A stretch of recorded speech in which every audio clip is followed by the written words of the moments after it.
In this video, we're going to briefly talk about the history of mathematics leading up to Lewis Carroll and how he might have viewed some of the advances in mathematics at his time. So for some quick background, Lewis Carroll lived in the mid to late 1800s. He wrote his Alice stories around the 1860s, and as a mathematician, he worked in linear algebra and election theory.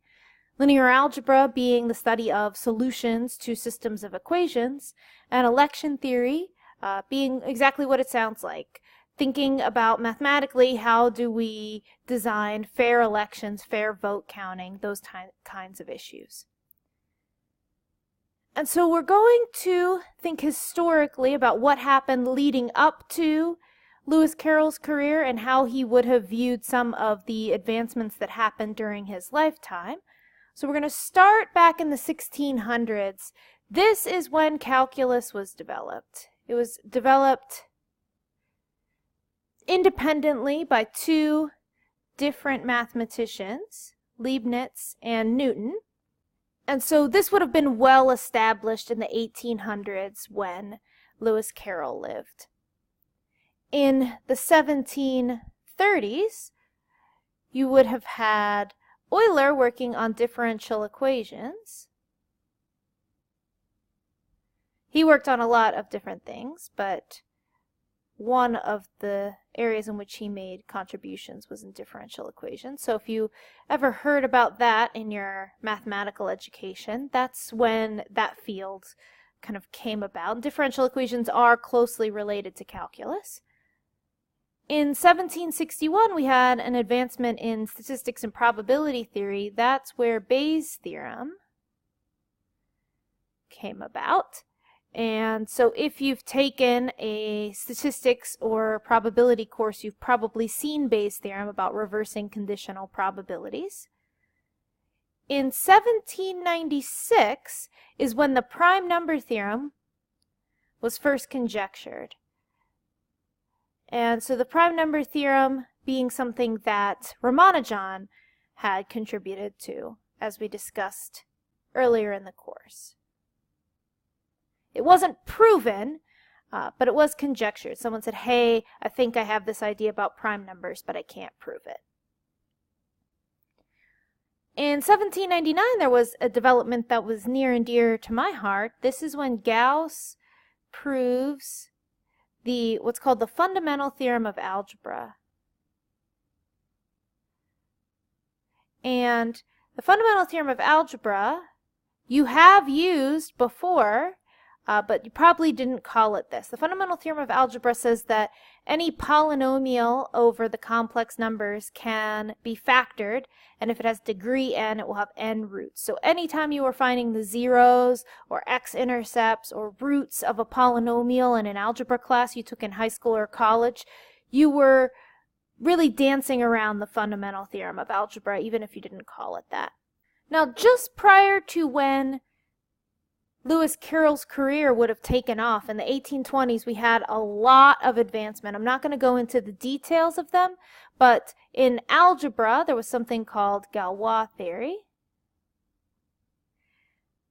And then in geometry, there were a lot of different things that came up in the 1820s. So I'm not going to give you a rundown of every theorem, but there were just generally a lot of advancements in multidimensional and non-Euclidean geometry, which we'll come back to talking about Euclidean versus non-Euclidean in a moment. But multidimensional and non-Euclidean geometry really took off in the 1820s. And then within Lewis Carroll's lifetime, so here in the 1840s, 50s, 70s, we have, in 1843, this is when Hamilton discovers the Quaternions, which comes up in your readings. They're also known as the Hamiltonians, not always called the Quaternions. And in 1847,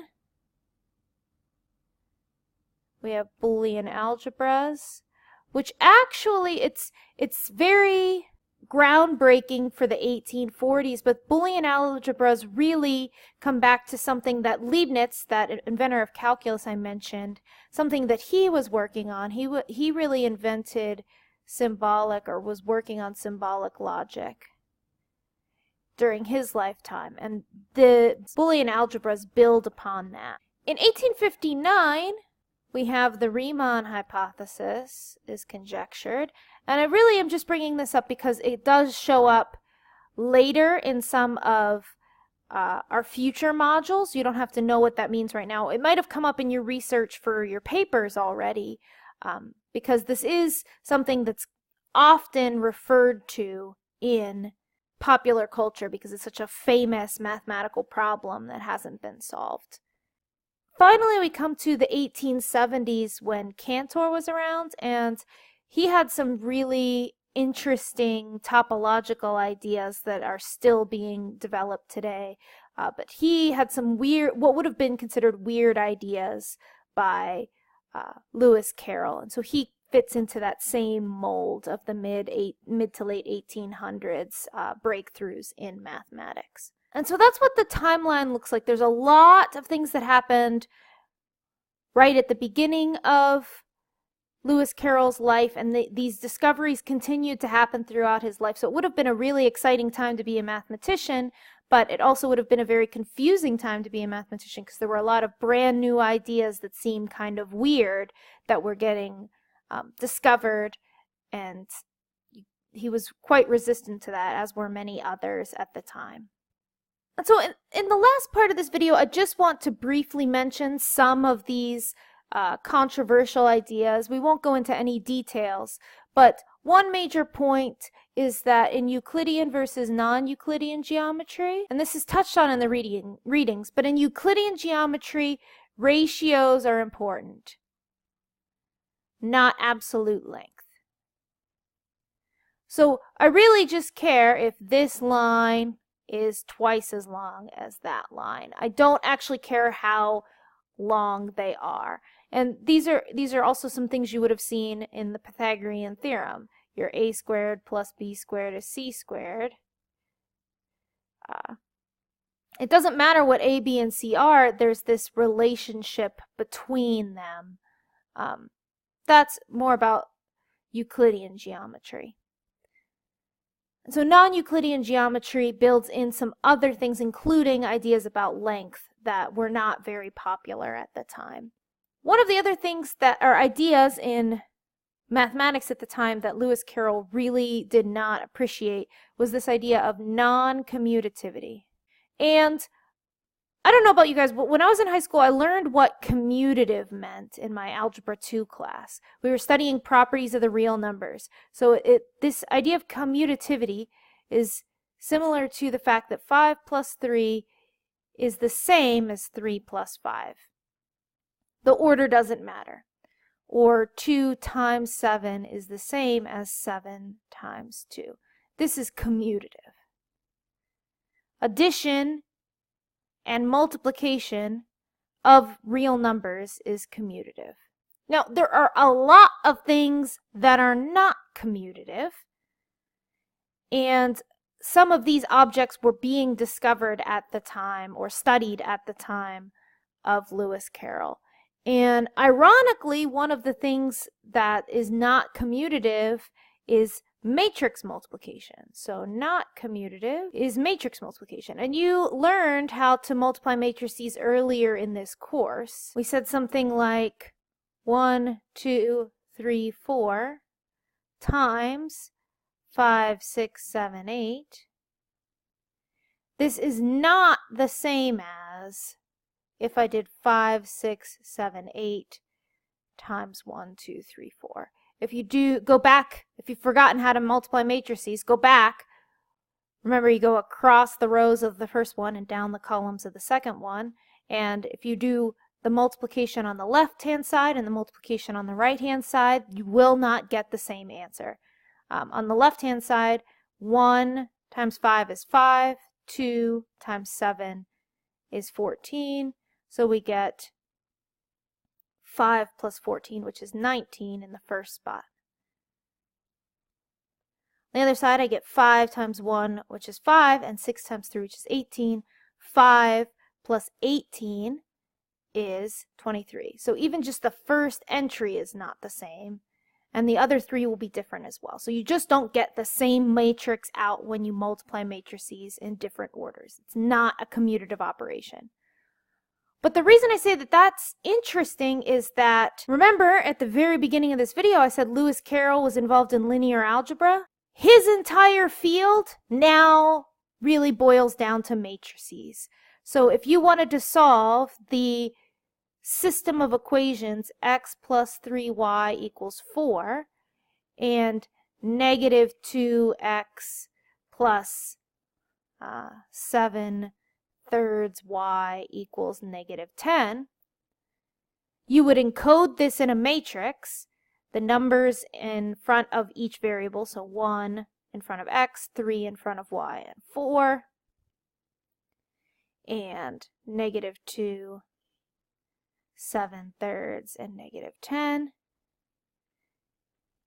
And then to solve this system of equations, you would perform some operations on matrices, but the fact that his whole field eventually turned into multiplying and manipulating matrices, I think, is very ironic because he hated non-commutative operations, and that's exactly where his entire field ended up.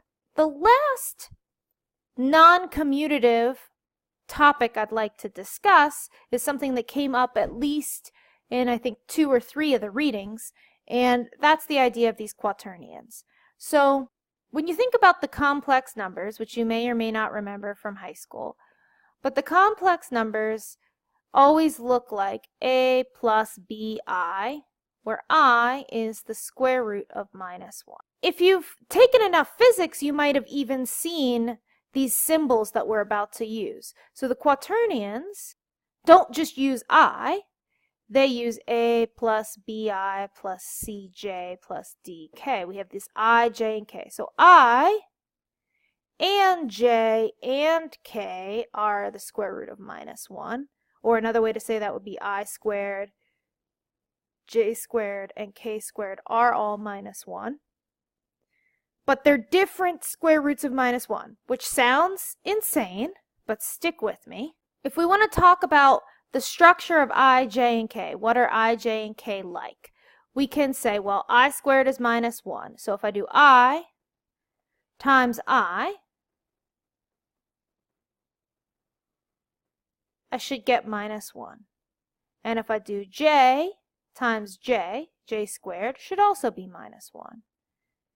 And k times k should also be minus 1, according to this set of equations up here. I squared, j squared, k squared are all minus 1. So I'm just writing a multiplication table here. It's like if I was going to write the multiplication table for 1, 2, 3, 4 times 1, 2, 3, 4.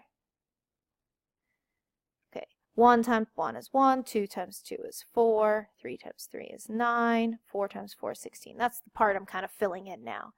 And there's no I, j, or k with this a part. That's also just a 1. So 1 times 1 is 1. And the nice thing about 1 is that 1 times anything is the same as x anything times 1, which is just what you plugged in originally. So 1 times 2 is 2, 1 times 3 is 3, 1 times 4 is 4, 2 times 1 is 2, 3 times 1 is 3, 4 times 1 is 4. So 1 times I is still I, 1 times j is j, 1 times k is k, I times 1 is I, j times 1 is j, k times 1 is k. If we're trying to think about this multiplication. And then, how do I fill in the rest of these? Well, with numbers, I know what 2 times 3 is. I know what 3 times 2 is. It's the same thing. 2 times 3 is 6. 3 times 2 is 6. That's not the case with the quaternions. I times j is actually going to be k, but j times I is not k. It's going to be negative k.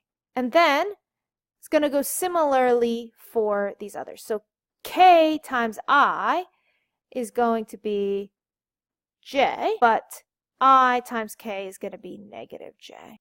And then j times k is going to be I, but k times j is going to be negative I. So it is not commutative. this here is telling me I times j is k, but this here is telling me that j times I is negative k. So when I reverse the order, it's not the same. And so in the readings, when you saw the quaternions come up, it's this specific mathematical structure where we're talking about something more complicated than just the complex numbers. When in high school you might have been talking about, 2 plus 3i as a complex number. Here I'm talking about more dimensions. I might have 2 minus 3i plus 6j minus a half k. This is a quaternion number. And the big idea here is that it has non-commutative multiplication. Unlike the real numbers and the complex numbers, if I do 2 plus 3i times negative 6 minus I, that's the same as negative 6 minus I times 2 plus 3i. It's still commutative in the complex numbers.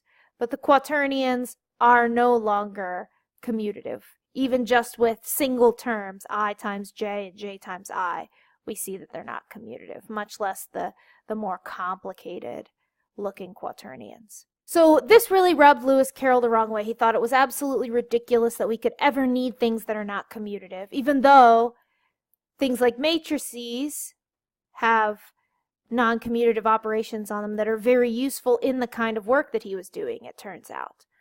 But he took huge issue with these non-commutative developments in his day. And so a lot of the absurdity in Alice in Wonderland could come from some of the absurdity that he saw in his own field at the time.